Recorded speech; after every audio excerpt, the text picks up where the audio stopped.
할렐루야. 오늘도 말씀을 통해 우리를 사랑하시는 하나님의 은혜를 우리 함께 만날 수 있길 축복합니다. 오늘 요나서 강의 네 번째 시간입니다. 요나가 이제 니느웨로 가서 하나님의 말씀을 전하라고 하는 그 명령을 거부하고 도망갔다가 풍랑을 만났죠. 그리고 물고기 뱃속에도 들어갔다가 겨우겨우 살아서 이제 육지로 올라왔습니다. 이제 큰 물고기가 요나를 뱃속에서 이제 토해냈다고 그랬잖아요. 아마도 지중해 해변 어딘가에 토해놨을 거예요. 그리고 그때 다시 육지로 돌아온 요나에게 하나님께서 또다시 말씀을 주십니다. 1절, 2절 말씀을 읽겠습니다. 제가 읽겠습니다. 여호와의 말씀이 두 번째로 요나에게 임하니라. 이르시되 일어나 저 큰 성읍 니느웨로 가서 내가 네게 명한 바를 그들에게 선포하라 하신지라. 여호와의 말씀이 두 번째로 임했다고 그랬어요. 일어나 저 큰 성읍 니느웨로 가서 내가 네게 명한 바를 그들에게 선포하라 라고 하는 말씀을 두 번째로 주신 거예요. 자, 이 말씀은 처음에 요나에게 주셨던, 요나서 1장에서 요나에게 주셨던 그 말씀 똑같이 주신 거예요. 그때 제가 말씀했죠. 일어나라, 가라, 선포하라. 이 세 가지의 명령을 주셨다는 거예요. 일어나라, 쿰, 가라, 레크, 선포하라, 가라. 이 세 가지 명령을 주셨어요. 완전히 똑같은 말씀을 그대로 주신 거예요. 요나의 사명은 처음부터 지금까지 한 번도 변한 적이 없습니다. 왜냐? 하나님의 계획이 달라지지 않았기 때문이에요. 그리고 이제 요나에게는 다른 선택지가 없습니다. 도망갈 수 없다는 걸 알았거든요. 이제는 가기 싫어도 니느웨로 가야 합니다. 자, 요나가 토해진 곳, 육지로 떨어진 곳이 어딘지 정확하게 알 수는 없지만 니느웨가 어디에 있느냐? 니느웨는 육지 한가운데 있는 도시예요. 그러니까 이 바닷가에서 니느웨까지는 아무리 짧게 가도 수백 킬로를 더 가야만 합니다. 그래도 어쩌겠습니까? 애초부터 도망가지 않았다면 훨씬 짧게 갈 수 있는 길이었지만 빙빙 돌아서 다시 니느웨로 가야만 합니다. 이제 처음부터 다시 시작하는 거예요. 자, 3절 말씀 읽겠습니다. 요나가 여호와의 말씀대로 일어나서 니느웨로 가니라. 니느웨는 사흘 동안 걸을 만큼 하나님 앞에 큰 성읍이더라. 자, 일어나라겠으니까 일어났어요. 그리고 니느웨로 갔습니다. 가라고 하시니까 간 거예요.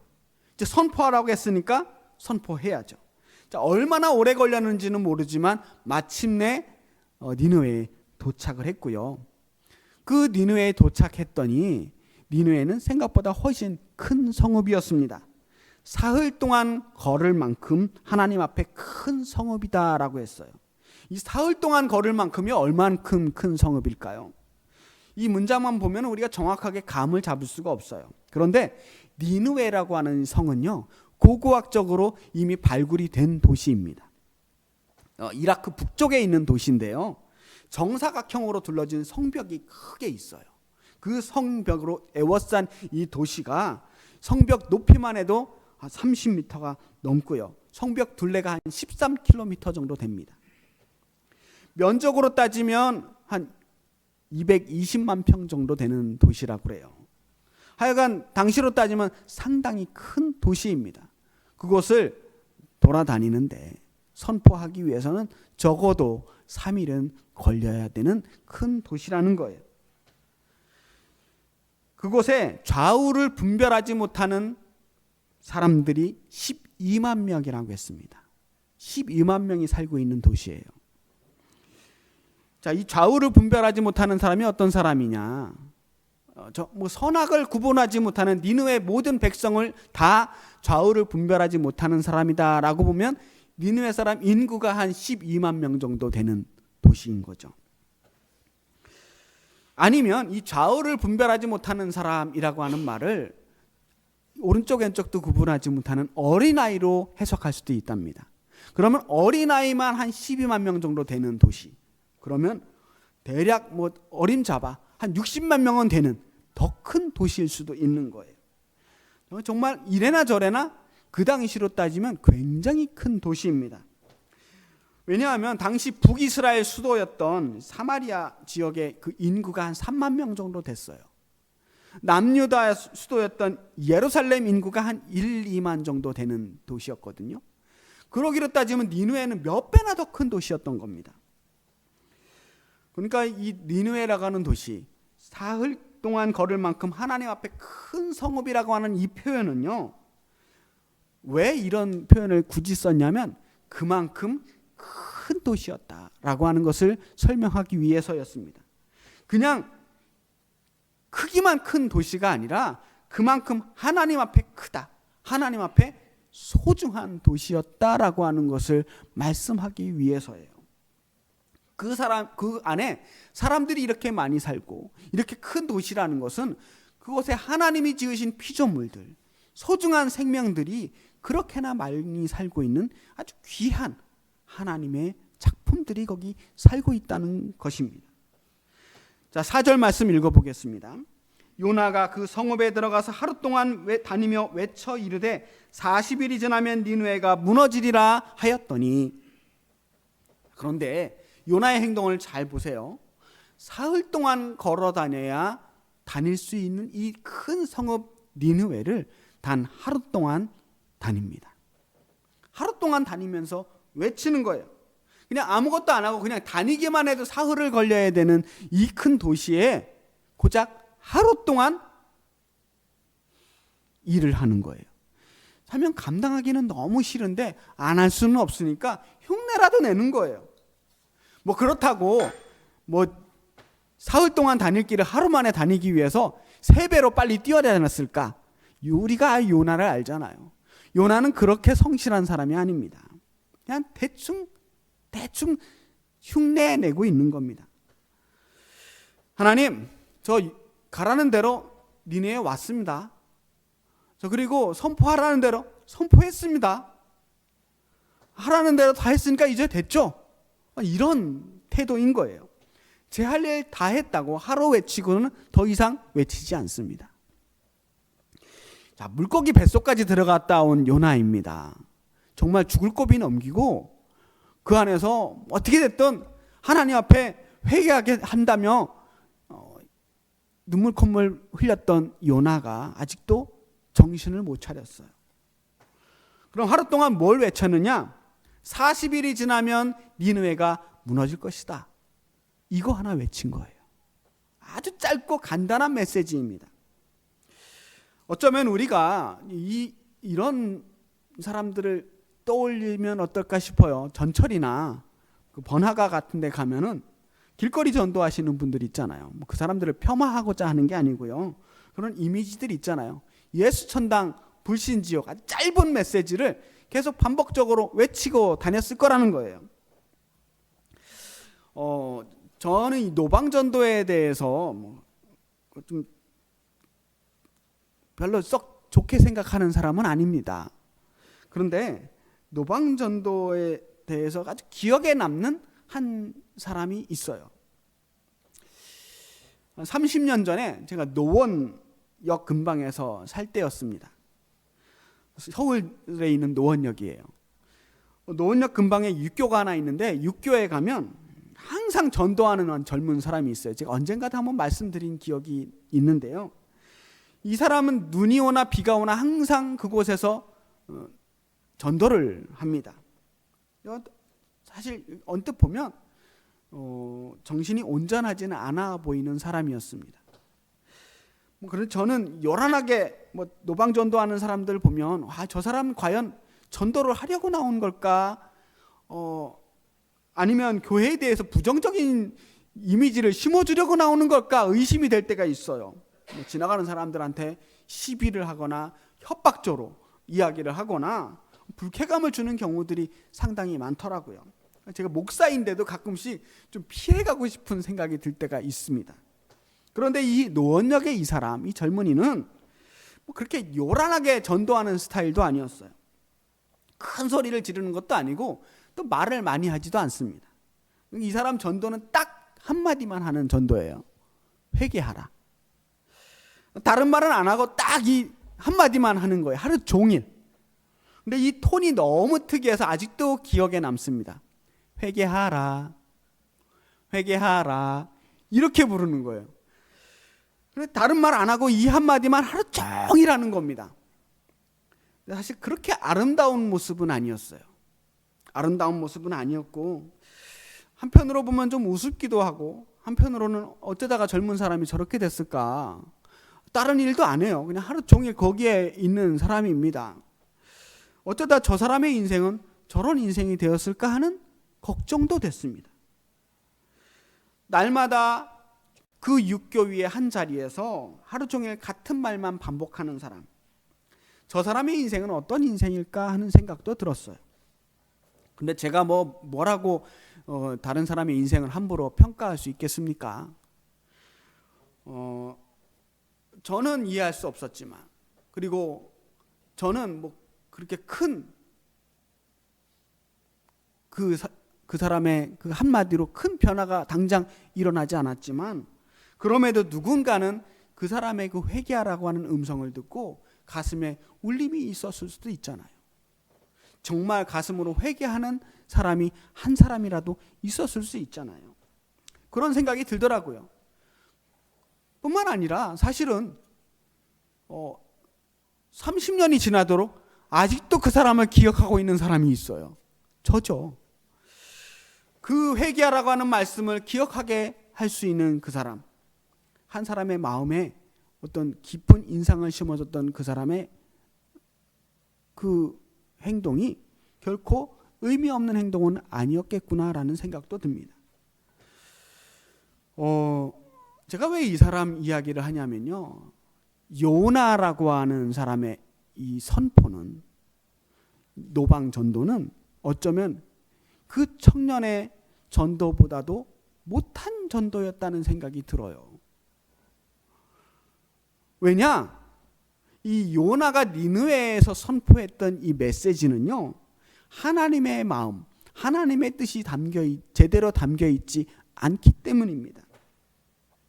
이 회개하라고 하는 말은 하나님이 우리에게 주신 아주 중요한 메시지잖아요.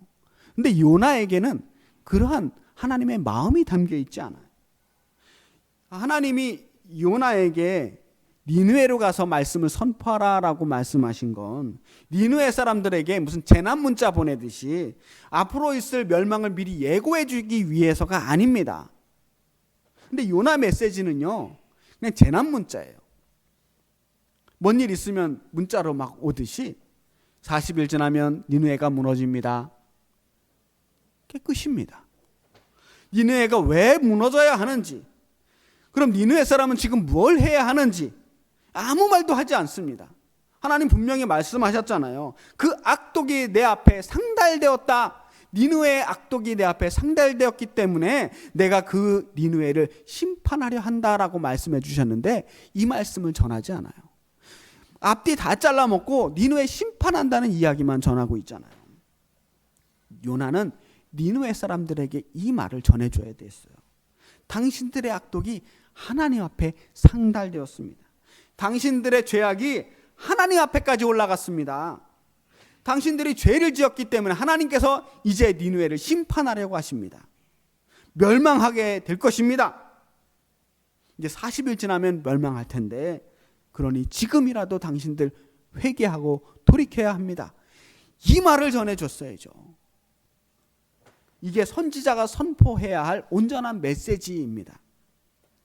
하나님의 뜻을 사람들에게 전하는 게 선지자의 사명이잖아요. 예언자의 사명입니다. 그런데 요나는 회개하라고, 돌이키라고, 죄악을 멈추라고 하는 말을 전하지 않습니다. 지금 요나는 사실 하나님의 뜻을 선포한 게 아니에요. 자신의 소망을 선포하는 겁니다. 요나의 소망이 뭐였냐? 니느웨 멸망하는 거였어요. 니느웨가 그냥 멸망해 버렸으면 좋겠다. 요나가 지금 전하고 있는 말씀은 전혀 복음이 아니에요. 복된 소식이 아닙니다. 저주의 말씀이고 심판의 경고일 뿐입니다. 요나는 그렇게 되기를 소망했던 거예요. 빨리 망해버렸으면 좋겠다. 그런데요, 개떡같이 말해도 찰떡같이 알아듣는다는 말이 있습니다. 이 니느웨 사람들이 딱 그랬어요. 요나가 이렇게 개떡같이 전도를 했거든요. 그런데 그렇게 대충 건성건성 앞뒤 다 잘라먹고 40일 지나면 망한다는 이 한마디를 듣고 니느웨 사람들은 왜 우리가 멸망해야 하지? 그 말 한마디를 듣고 다 알아차린 거예요. 이 사람들은요, 자신들이 죄를 짓고 있었지만 알고 있었어요. 자기가 죄인이라는 사실을 누구보다 잘 알고 있습니다. 나쁜 짓 하는 사람들요, 대부분은 자기가 나쁜 짓 하고 있는 거 알아요. 아는데 하는 거예요. 해도 된다고 생각하니까 하는 거예요. 니느웨 사람들은 단 하루 그 짧은 경고의 말씀을 듣고도 즉각적으로 단호하게 반응합니다. 자, 5절 말씀 읽어보겠습니다. 니느웨 사람들이 하나님을 믿고 금식을 선포하고 높고 낮은 자를 막론하고 굵은 베옷을 입은지라. 길에서 그 말씀을 들은 사람들이 이 말씀을 듣고도 하나님을 믿었답니다. 아니, 요나가 언제 하나님 전했습니까? 하나님 전한 적이 없어요. 그런데도 이 사람들은 하나님을 믿었대요. 어떤 일이 일어난 걸까요? 저도 곰곰이 생각했습니다. 어떻게 이 말씀을 듣고 하나님을 믿을 수가 있지? 요나의 선포 중에 하나님이라는 말이 단 하나도 없잖아요. 그런데 요나는 어느 나라 출신이에요? 이스라엘 출신이에요. 그걸 아는 거예요. 자, 이스라엘에서 온 어떤 사람이 심판을 선포했습니다. 그럼 그 멸망의 예고는 틀림없이 요나가 믿고 있는 신, 여호와 하나님이라고 하는 그 신이 내리는 심판일 것이다. 알아차린 거예요. 눈치 빠른 사람입니다. 그 사실 하나만으로도 하나님을 믿기로 한 겁니다. 당신이 믿고 있는 신이 우리를 심판한다면 우리는 그 신을 믿겠다. 그리고 금식을 선포합니다. 높고 낮은 사람을 구분하지 않고 모든 사람이 굵은 베옷을 입었대요. 이 굵은 베옷을 입었다라고 하는 것은요, 중대한 재난이나 어떤 슬픔이 닥쳤을 때, 또 회개하기로 했을 때 행하는 어떤 상징적인 행동이에요. 그러니까 지금 니느웨 사람들은 40일 이후에 멸망할 니느웨를 위해서 금식을 작정하고 온 국민이 함께 회개하기로 한 겁니다. 근데 더 놀라운 건요, 이게 이 금식과 회개 운동이 위에서 높은 사람이 시켜서 그런 게 아니에요. 들은 사람들마다 자발적으로 그냥 스스로 결단한 겁니다. 그 이야기를 들은 사람들마다 하나씩 둘씩 금식하기 시작합니다. 굵은 베옷을 입고 회개하기 시작합니다. 그게 퍼져서 높은 사람, 낮은 사람 막론하고 모든 사람들이 그렇게 하기 시작해요. 그래서 이 소문이 퍼져서 올라가서 니느웨 왕에게까지 들리게 된 겁니다. 그리고 니느웨 왕이 그 이야기를 들었을 때 이 일이 본격적으로 국가적인 행사가 됩니다. 금식과 회개 운동이 이제는 온 나라가 함께 해야 할 일로 더 확산되는 거예요. 6절, 7절, 8절 말씀이 바로 그 내용입니다. 그 일이 니느웨 왕에게 들림에 왕이 보좌에서 일어나 왕복을 벗고 굵은 베옷을 입고 제 위에 앉으니라. 왕과 그 대신들이 조서를 내려 니느웨에 선포하여 이르되 사람이나 짐승이나 소떼나 양떼나 아무것도 입에 대지 말지니 곧 먹지도 말 것이요 물도 마시지 말 것이며 사람이든지 짐승이든지 다 굵은 베옷을 입을 것이요 힘써 하나님께 부르짖을 것이며 각기 악한 길과 손으로 행한 강포에서 떠날 것이라. 이제 온 나라가 정말 최선을 다해서 전심으로 하나님께 회개하기로 작정합니다. 이 니느웨라고 하는 성 안에 있는 모든 사람, 모든 짐승까지도 완전한 금식을 선포해요. 음식뿐만 아니라 물도 마시지 말래요. 물 안 마시면 3일도 못 버텨요. 죽어요. 지금 이 이야기는 목숨 걸고 회개하자는 거예요. 당장 우리가 멸망을 앞두고 있으니 우리 목숨 걸고 회개해야 하지 않겠냐. 지금 우리 살살 흉내만 내가지고는 안 되겠다. 전심으로 회개해야 되겠다. 힘써 하나님께 부르짖어 회개하고 있습니다. 그리고요, 8절 말씀에 보니까 각기 악한 길과 손으로 행한 강포에서 떠날지라. 이 새 번역 성경으로 읽어보니까 이렇게 번역되어 있더라고요. 저마다 자기가 가던 나쁜 길에서 돌이키고 힘이 있다고 휘두르던 폭력을 그쳐라. 지금 말로만 잘못했다고 회개하고 기도만 하고 끝내는 게 아니에요. 지금까지 그들이 했던 나쁜 행동, 악한 행동들을 멈추고 돌이키기로 작정한 거예요. 진짜 회개하는 겁니다. 삶이 변화되고 돌이키는 역사가 일어난 거예요. 이렇게까지 적극적으로 회개할 수 있었던 이유가 뭐였어요? 너무나도 악해서 정말 하나님이 도저히 눈뜨고 봐줄 수가 없구나. 너희들의 악독이 여기까지 올라왔구나.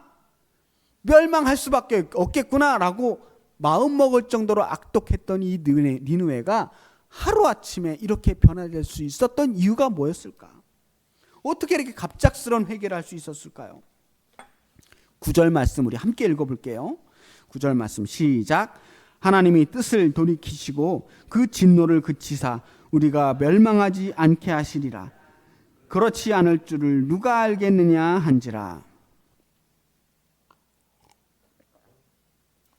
사실 니느웨 사람들은요, 하나님이 누군지 모릅니다. 신앙이라는 게 없는 사람들이에요. 자신들이 멸망을 앞두고 있지만 정확하게 무엇을 해야 할지 알지 못하는 사람들입니다. 그런데 하나 알고 있는 게 있어요. 우리가 악하다는 거. 내가 악하다라고 하는 사실만 알고 있는 겁니다. 만약 자신들이 멸망한다면 충분히 그럴 만한 사람들이구나. 우린 그만큼 악하구나라는 사실을 알고 있어요. 그게 중요한 겁니다. 내가 악하다는 걸 아는 사람만 회개할 수 있어요. 자, 이대로 가면 멸망하겠구나. 그걸 알았기 때문에 돌이킬 수 있었던 겁니다. 그리고 또 한 가지. 그럼 우린 뭘 할까? 이대로 가면 멸망이라면 우린 뭘 할 수 있을까? 뭐라도 해야겠다라는 거예요. 지금이라도 어쩌면 늦었을 수도 있지만 이 멸망을 돌이키지 않으실 수도 있지만 그래도 멸망 앞에서 가만히 목 베고 앉아 있어야 되겠느냐? 뭐라도 해봐야 되지 않겠느냐? 그러면 어떻게 할까? 지금 우리가 할 수 있는 손에 잡히는 뭐라도 한번 해보자. 하나님께서 혹시라도 마음을 돌이키시고 노여움을 푸실지도 모르니까. 아직 하나님에 대해서 잘 모르잖아요. 하나님이 어떤 분인지 모르지만 혹시라도 그럴 수 있으니까 만에 하나의 그 가능성에 목숨을 걸어보는 거예요. 니느웨를 심판하고 심판하지 않고는 누구에게 달려 있어요? 하나님께 달려 있는 겁니다. 그러니까 혹시 멸망을 안 시킬 수 있겠다라고 하는 그 가능성에 기대하고 뭐라도 해보려고 하는 그 몸부림을 치는 겁니다. 그게 니느웨 사람들의 믿음이었어요. 자, 이 믿음은 어떻게 보면 에스더서에 나오는 그 에스더의 믿음과 굉장히 닮아 있더라고요. 이 왕의 권세 앞에서 누구도 함부로 왕 앞에 나설 수 없는 그 상황에서요, 이 에스더가 어떻게 합니까? 죽으면 죽으리라. 죽을 수밖에 없다면 죽겠지만 이래 죽으나 저래 죽으나 유대인들은 곧 죽게 돼 있잖아요. 그러면 뭐라도 해봐야 되겠다. 그 믿음이 에스더가 용기를 내어 왕 앞에 나아갈 수 있게 하는 힘을 준 거잖아요. 니느웨 사람들도 마찬가지입니다. 니느웨 사람들은 하나님 앞에 어떻게 예배하는지 몰라요. 기도하는 법도 모릅니다. 하나님에 대해서 아는 게 없어요. 그러니까 회개를 어떻게 해야 할지도 모릅니다. 뭐 속죄제니 정결법이니 뭐 아무것도 모릅니다. 그럼 어떻게 하면 우리의 진심을 하나님께 보여드릴 수 있을까? 그래서 그냥 자기들이 평상시에 하는 대로 베옷을 입고 제 위에 올라가 앉아서 금식을 하면서 그렇게 목숨 걸고 하나님께 한번 부르짖어 보자는 거예요. 그게 그들의 진심이었던 겁니다. 예배라고 하는 것에 정답이 어디 있겠습니까? 이렇게 예배해야 한다라고 하는 정답이 없어요. 하나님 앞에 우리가 얼마나 진실한가, 얼마나 성실한가, 얼마나 우리의 마음을 다해서 드리는가, 그게 예배의 핵심 아니겠습니까? 하나님께서는 그 니느웨 사람들의 그 투박한 회개의 마음을 알아차렸습니다. 그들의 진심을 보신 거예요. 10절 말씀 우리 함께 읽어보겠습니다. 하나님이 그들이 행한 것 곧 그 악한 길에서 돌이켜 떠난 것을 보시고 하나님이 뜻을 돌이키사 그들에게 내리리라고 말씀하신 재앙을 내리지 아니하시리라. 하나님께서 뜻을 돌이키셨다는 거예요. 니느웨를 멸망시키지 않기로 하신 겁니다. 그들의 회개를 받아주신 거예요. 자, 오늘 이 말씀을 통해서 우린 한 두 가지 사실을 붙잡을 수 있을 것 같습니다.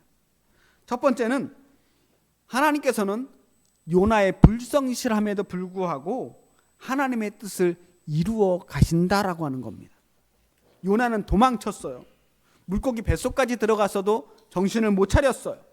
니느웨에 와서도 성실하게 그 일을 감당하지 않고 마지못해 그 일을 했습니다. 그런데 요나의 속마음, 멸망을 바라면서 억지로 하기 싫은 사명을 감당하는 그 불성실한 요나를 통해서도 그럼에도 불구하고 하나님께서는 그분의 뜻을 이루어 가시더라는 거예요. 그럼에도 불구하고 하나님은 요나를 사용하셨어요. 그 형편없는 요나를 왜 굳이 사용하셨을까? 우리의 불성실함 혹은 우리의 부족함, 우리의 나약함은 하나님의 일을 막을 수 없습니다. 왜냐하면 하나님의 계획은 우리의 능력에 의지하는 것이 아니기 때문이에요. 우리 없으면 하나님 일을 못하십니까? 아니에요. 얼마든지 하나님의 일을 이루실 수 있지만 우리를 굳이 그 하나님의 일에 부르신 거예요. 하나님이 힘이 모자라서 우리를 사용하고자 하는 거 아닙니다. 그냥 우리도 하나님의 일에 함께 동참하기를 바라시는 거예요. 우리가 대단하진 않아도 그 일에 함께 동참해서 그 하나님의 아름다운 일들을 이루어가는 그 멋진 일에 끼워주고 싶으신 거예요. 우리에게 사명을 주시는 일은 그래서 하나님을 위해서가 아니라 우리를 위해서 주시는 겁니다. 그래서 하나님은 우리를 사용하시는 거예요.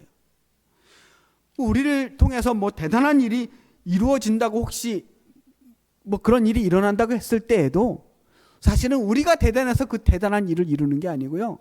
하나님이 이루어 가실 일을 우리의 부족한 우리들을 거기에 끼워 주신 겁니다. 요나 같은 인간을 통해서도 하나님의 뜻을 이루어 가신다는 거. 그 말은요. 하나님께서는 요나보다도 못한 우리들을 또한 사용하셔서 하나님의 뜻을 이루어 가신다라고 하는 이야기를 하고 있는 겁니다.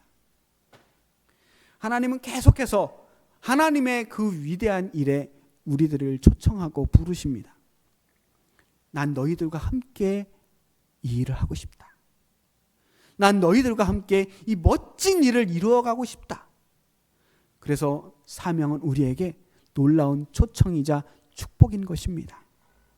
두 번째로는 멸망을 시킬 만큼 악한 니느웨라 할지라도 진실한 회개 앞에서는 하나님께서 그 뜻을 돌이키시고 구원을 해 주신다라고 하는 것입니다. 자, 율법도 모르고 제사도 모르고 악독이 하늘 끝까지 다다랐던 니느웨 백성이었지만 그들의 그 마음을 찢는 회개를 하나님께서 보셨습니다. 너무 늦은 회개는 없어요. 오히려 그들에게 멸망 대신 구원을 선물로 주셨습니다. 하나님께서 니느웨를 향한 심판을 계획하셨다라고 하지만 사실은 심판을 계획하신 게 아니에요. 니느웨의 구원을 계획하신 겁니다. 니느웨가 돌아오기만을 간절히 소망하면서 그 계획에 요나를 부르시고 굳이 그 먼 곳까지 복음을 전하게 해주신 겁니다. 아직도 늦지 않았다. 제발 얘들아 돌아와라. 그 이야기를 하고 싶으셨던 거예요. 이게 하나님의 마음입니다. 사랑하는 우리 성도 여러분, 우리는 어느 편에 서 있을까요? 우리는 사실 이중적인 면을 가지고 있어요. 때로는 우리가 요나의 편에 설 때가 있습니다. 사명을 받은 사람으로서, 하나님의 귀하신 일에 부름받은 사람으로서의 사명을 감당해야 될 위치에 있을 때가 있습니다. 또 때로는 니느웨 사람들처럼 용서받아야 할 죄인의 자리에 서 있을 때도 있습니다. 어느 자리에 있든지 상관없이 항상 하나님께서는 우리의 편이 되어주십니다. 하나님이 우리를 사용하실 때에는 어떻게든 우리를 통해서 하나님의 뜻을 이루어 가시려고 애쓰실 것이고, 또한 우리가 죄 가운데 있을 때에는 어떻게든 우리를 구원하시려고 애쓰실 것입니다. 이게 하나님의 은혜고 하나님의 사랑입니다. 우리를 통해서 하나님의 뜻이 이 땅 위에 이루어지기를 소망합니다. 기왕이면 우리를 통해서 그 하나님의 멋진 일이 이루어지기를 축복합니다. 우리가 어느 자리에 있든 우리가 할 수 있는 일, 내가 지금 할 수 있는 일에 최선을 다한다면 하나님께서는 그 모습만으로도 충분히 기뻐하실 것입니다. 사명자의 자리에든 죄인의 자리에든 우리는 우리의 자리에서 지금 내가 할 수 있는 일을 감당하면 되는 것입니다. 어떻게 될지 결과는 알 수 없습니다. 그러나 지금 나에게 주어진 그 일이 바로 하나님이 우리를 향해 부르신 사명이자 축복임을 기억하면서 언제나 우리의 모든 것을 통하여 하나님의 뜻을 이루시는 하나님께서 우리를 통해서 구원과 회복과 하나님의 그 사랑을 이루어 가실 것을 믿고 힘차게 순종하시는 저와 여러분이 되시길 주님의 이름으로 간절히 축복합니다. 기도하겠습니다. 살아계신 아버지 하나님, 우리는 주님 앞에 늘 부끄러운 존재입니다. 사명을 받았으면서도 온전히 순종하지 못하고, 구원을 받았으면서도 언제나 죄의 자리를 넘나드는 부족하기만 한 죄인들입니다. 주여, 그러나 그 어느 자리에 있든 항상 우리를 불러 다시 사명의 자리로 세워주시고 다시 구원의 자리로 이끌어주시는 하나님의 그 놀라운 은혜에 감사드립니다. 언제나 결단하게 하시고 하나님 편에 서게 하여 주옵소서. 예수 그리스도의 이름으로 기도합니다. 아멘.